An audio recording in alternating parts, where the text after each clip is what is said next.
Imagine walking onto a multi-million-dollar Hollywood set, dressed in your costume, only to find another actor wearing your name tag and the director refusing to look you in the eye.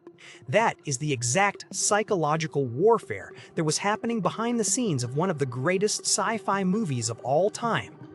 At 75 years old, Sigourney Weaver is finally breaking her decades-long silence on the one alien secret that almost ended her career before it even began. Everyone knows her as the legendary Ellen Ripley. But what if I told you the studio fought until the very last second to replace her with a completely different movie star? This is not just a story of a monster in the dark, but of a young, untested theater actress fighting a multi-billion-dollar corporate empire that wanted her gone.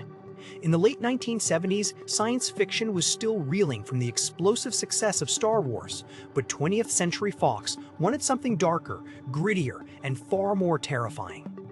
They had a script titled Alien, but it was plagued by structural issues, executive doubt, and a casting crisis that threatened to sink the entire production before cameras even rolled. Originally, the screenplay for Alien did not feature a groundbreaking female action hero.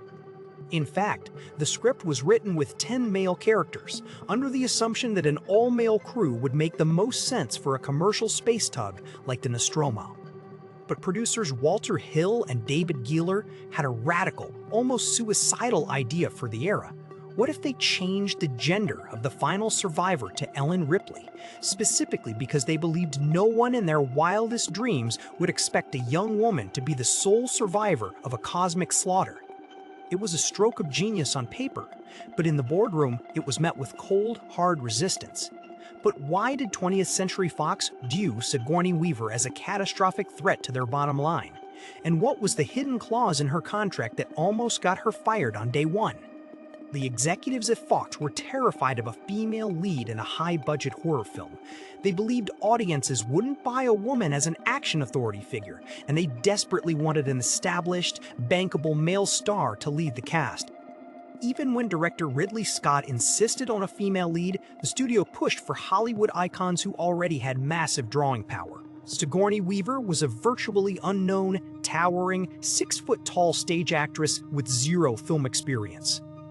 To make matters worse, during her very first meeting with Ridley Scott, she didn't play the grateful newcomer. Instead, she brutally trashed the script. She openly told Scott that the screenplay was bleak, and she fiercely criticized a gratuitous, bizarre sex scene between Ripley and Captain Dallas that was supposed to take place while the alien was actively hunting the crew. Scott was mesmerized by her blunt honesty and her commanding presence, but the studio executives were furious. They wanted someone they could control, someone who wouldn't challenge their vision. What if the actress who actually signed the contract to play Ripley wasn't Sigourney Weaver at all, but a co-star who walked onto the set completely unaware she had been demoted? This is where the behind-the-scenes drama takes a truly devastating turn. Veronica Cartwright, a seasoned actress who had already proven herself in Hollywood, had auditioned extensively for the film. She left the auditions fully convinced that she had secured the lead role of Ellen Ripley. She studied the script, prepared her performance, and was ready to make cinema history. But the studio, operating in absolute secrecy and desperate to keep their options open, made a last-minute executive decision to cast Sigourney Weaver instead. The cruelest part of this betrayal is that nobody cared to tell Cartwright. It wasn't until she arrived in London for her wardrobe fittings and saw the name tags on the outfits that she realized she had been quietly demoted to the supporting role of Lambert. The psychological tension on that set was immediate and suffocating. Cartwright was devastated. Weaver was thrown into a highly volatile environment, and the crew was forced to navigate a minefield of hurt feelings and executive manipulation. If the studio was this disorganized and hostile, how did they manage to capture lightning in a bottle? And what is the secret, unproduced script that is threatening to bring Ripley back today? To understand how Sigourney Weaver survived this toxic corporate environment, you have to look at how she operated on set. Instead of backing down, she used the isolation and the crew's real-life friction to fuel Ripley's defensive, hyper-vigilant persona. The studio executives kept a constant, watchful eye on her, waiting for her to slip up so they could replace her. But Weaver did something brilliant. She bonded closely with co-star Ian Holm, constantly questioning Ripley's decisions. She decided that Ripley shouldn't be a fearless hero, but someone in a complete, terrifying freefall, improvising her survival second by second. This vulnerability, combined with her physical intensity, turned Ripley into a cinematic icon. But the studio's mental games didn't stop with casting. During the legendary chestburster scene, the cast was kept completely in the dark about the sheer volume of blood and the terrifying realism of the mechanical creature. When the blood sprayed directly onto Veronica Cartwright, her look of sheer horror wasn't acting. It was a genuine, visceral reaction to a production that constantly pushed its actors to the absolute psychological brink. Ask yourself, if you were in Weaver's shoes, facing a studio that despised your casting and a crew that was kept in the dark, would you have walked away from the franchise entirely? Tell me in the comments right now if you would have packed your bags. For decades, Weaver carried the weight of this franchise, turning Ripley into a symbol of resilience through 3 massive sequels. But as the years rolled on, the Alien franchise began to drift away from its roots. Prequels like Prometheus and Alien Covenant sidelined Ripley entirely, and fans began to accept that they would never see the true, definitive end of Ellen Ripley's story. But now, at 75 years old, Weaver has shattered that assumption by revealing the existence of an extraordinary, top-secret project. During a recent public appearance, Weaver let slip that her longtime friend and original Alien producer, Walter Hill, has written a 50-page sequel script specifically designed to bring Ripley back to the screen one last time. But here is the chilling twist. Is Disney actually using this script as a smokescreen to permanently retire Ellen Ripley? Or is Sigourney Weaver preparing for one final, terrifying confrontation with the xenomorph? According to Weaver, this unproduced script is completely different from anything we have seen before.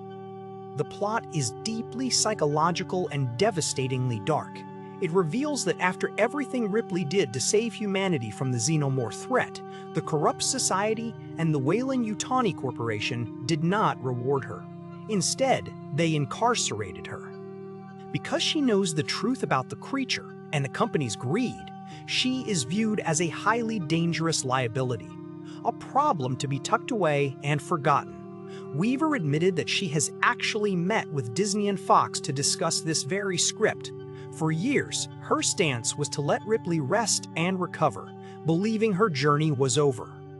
But this new narrative, which places a 200-year-old Ripley in a battle against the very society she bled to protect, has made her rethink everything. It is a story about betrayal, corporate silencing, and the ultimate cost of survival. This meeting with Disney is a massive shift in the Hollywood power dynamic. For years, director Neil Blomkamp attempted to make an Alien 5 that would ignore the events of Alien 3 and Resurrection, bringing back Ripley and Corporal Hicks in a high-octane action thriller. That project was highly anticipated by fans, but it was abruptly canceled when Ridley Scott decided to focus on his own prequels. Now, with Disney controlling the franchise, the battle over Ripley's legacy has reached a boiling point. The studio is currently expanding the universe with new television series and films, but none of these projects feature the heart and soul of the franchise. Walter Hill's 50-page treatment represents a massive threat to the studio's current trajectory because it demands that the spotlight return to a 75-year-old actress who refuses to be sidelined. It is a battle of creative control that mirrors the exact same corporate interference Weaver faced back in 1979. Once again, the suits are terrified of what an outspoken, uncompromising woman can do when she takes control of her own narrative. But is the studio hiding something even darker about the true ownership of Ripley's character? Or has the battle always been about silencing Weaver herself? The ultimate question remains. Will we ever see Sigourney Weaver suit up as Ellen Ripley one last time? Or will Walter Hill's extraordinary script remain locked away in a studio vault forever? The answer lies in whether Hollywood is brave enough to let a legendary actress finish the story on her own terms, free from corporate interference. If you want to stay updated on the hidden truths behind Hollywood's biggest mysteries, make sure to hit that subscribe button. What do you think really happened to the unproduced Alien scripts? Let me know your theories in the comments, and watch this next video on your screen to uncover another dark Hollywood secret.